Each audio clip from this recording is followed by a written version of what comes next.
আজ আমি তৈরি করছি খুবই সহজ সুস্বাদু আর গরমের জন্য পারফেক্ট একটা ডেজার্ট।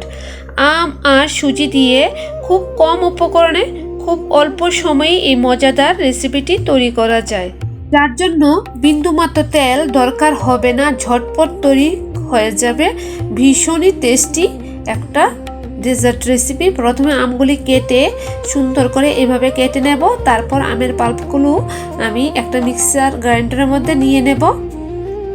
এখন আমগুলো ভালো করে গ্রাইন্ড করে নেব, যেমন সম্পূর্ণ মিক্সড হয়ে যায়।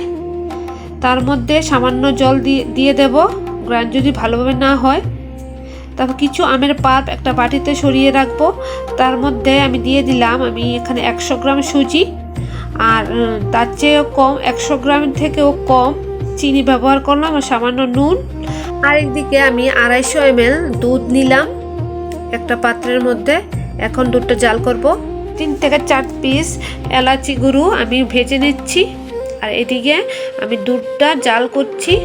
তার মধ্যে সামান্য চিনি দিয়ে দুধটা এখন ঘন হতে দেব।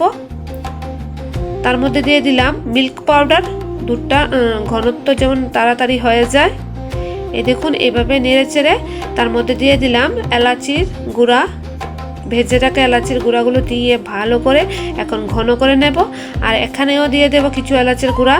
এখানে একটা বাটির মধ্যে সামান্য তেল ব্রাশ করে আমি এখন গ্রাইন্ড করানো আমের পাল্প আর সুজি একটা বাটির মধ্যে দিয়ে দিলাম। তার মধ্যে 1 টিস্পুন বেকিং পাউডার আর সামান্য দুধ দিয়ে এখন সমস্ত আমের আর সুজির মিশ্রণটার মধ্যে দিয়ে দেব।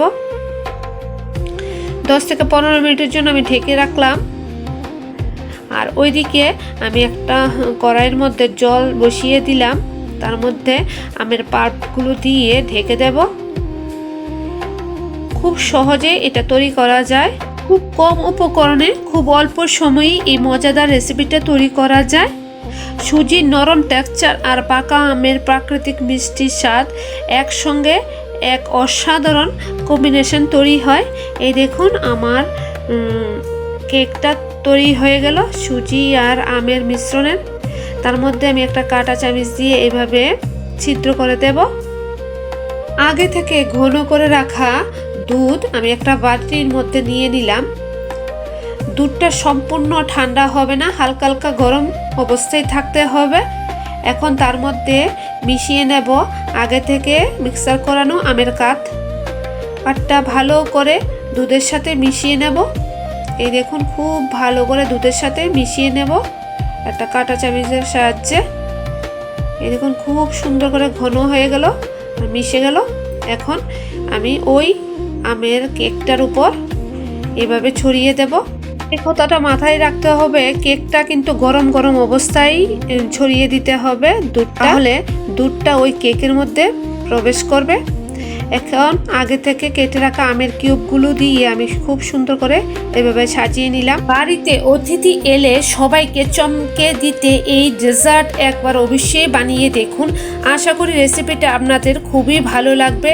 কেমন হয়েছে আমার রেসিপিটা প্লিজ জানাবেন। ভালো লাগলে লাইক কমেন্ট শেয়ার করবেন। Thank you for watching.